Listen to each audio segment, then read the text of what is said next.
Hi friends, ఈరోజు మనం తయారు చేసుకోబోయే రెసిపీ ఆకాకరకాయ ఫ్రై. ముందుగా ఆకాకరకాయలు తీసుకొని శుభ్రంగా క్లీన్ చేసుకోవాలి. క్లీన్ చేసుకొని ఒక గిన్నెలో వేసుకోవాలి. దాన్ని కట్ చేసుకుని చిన్న చిన్న ముక్కలుగా కట్ చేసుకుని పక్కన పెట్టుకోవాలి. ప్యాన్ తీసుకొని ప్యాన్లో 2 టేబుల్ స్పూన్స్ ఆయిల్ వేసుకొని దానిలో పోపు దినుసులు వేసుకొని అవి ఫ్రై చేసుకోవాలి. అవి ఫ్రై అవుతున్నప్పుడు ఒక ఆనియన్ తీసుకొని చిన్న చిన్న ముక్కలుగా కట్ చేసుకోవాలి. ఈ పోపులో ఆనియన్ వేసాక మరీ ఫైన్గా బ్రౌన్ కలర్ వచ్చే వరకు వేయించకూడదు.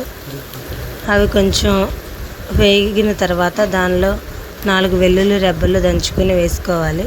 అవి కొంచెం ఫ్రై అయ్యాక కొంచెం కరివేపాకు వేసుకొని ఫ్రై చేసుకుని మనం ఏదైతే ముందుగా కట్ చేసి పెట్టుకున్న మిశ్రమం ఉందో ఆ కాకరకాయని యాడ్ చేసుకోవాలి ప్యాన్లోకి.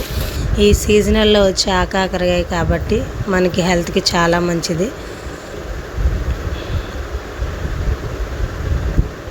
ఇది చేదు కూడా చాలా తక్కువగా ఉంటుంది.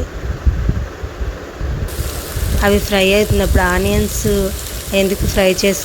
తక్కువగా ఎందుకు ఫ్రై చేసుకోవాలంటే కాకరకాయతో పాటు ఆనియన్స్ కూడా ఫ్రై అవుతాయి.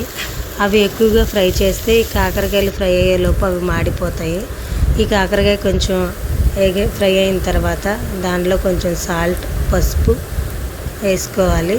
తర్వాత కొంచెం 2 టేబుల్ స్పూన్స్ కారం వేసుకొని దాన్ని ఫ్రై చేసుకోవాలి.